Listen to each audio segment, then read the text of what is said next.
आपण पाहूया. मी काल जो ब्लाऊज तुम्हाला कटिंगमध्ये जो प्रिन्स कटवाला टाकला होता यूट्यूबला, तर त्याच्यावरची ही साडी आहे बघा. असं कटिंग वर्क आहे.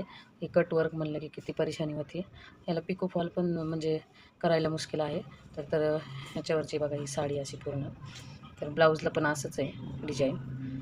तर बघा ही अशी पूर्ण साडी येते ब्लाऊजवरची, जो मी तुम्हाला व्हिडिओ टाकलेला आहे यूट्यूबला. आणि प्रिन्स कटचं माप पण सांगितलेलं आहे कसं आहे ते. तर मी तुम्हाला याच्यावरचा ब्लाऊज पूर्ण झालेला आहे. काल मी शिवलेलाच नव्हता, आज शिवलेला आहे ब्लाऊज. तर बघा असं पूर्ण भरलेलं आहे. एवढं असं म्हणजे साईडला टीप मारायला पण एकदम परेशानी होत होती. की हे सगळे कुंदन, हे डायमंड चिटकवलेले आहेत ना, तसेच ब्लाऊजला पण आहेत. आणि मी कसं तरी ॲडजस्ट करून त्याला तो ब्लाऊजला फिनिशिंगमध्ये घेऊन शिवलेले. कारण गळ्यावर जो आलेला होता असा डिझाईनचा भाग, तो म्हणजे पूर्ण, कारण पाठीमागचा गळा डीप होता, तर त्याला म्हणजे पाठीमागं पण गळ्याला घेता येत नव्हतं. तर मी त्याला थोडीशी आयडिया लावून तो पुढच्या म्हणजे पुढच्या गळ्याला टाकलेला आहे तो डिझाईनचा भाग.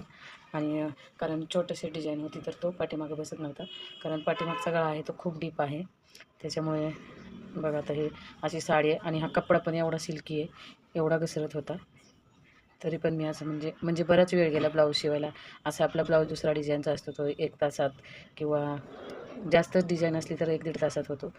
तर हा ब्लाऊज मला 2 तास गेला, कारण 2-3 सुया पण खराब झाल्या ह्या डिझाईनने. तर बघा हे असं कटवर्क आहे. आणि मी हाफमध्ये असा फॉल लावून घेतलेला आहे ब्लाऊजला. इथून म्हणजे 10 ते 15 इंचवरच फॉल आलेला आहे. बाकीचं परत इथून डिझाईन सुरू होते. आणि मी तुम्हाला ह्याच्यातला ब्लाऊज पण दाखवते आता, म्हणजे कसा शिवलेला आहे तो प्रिन्स कटचा.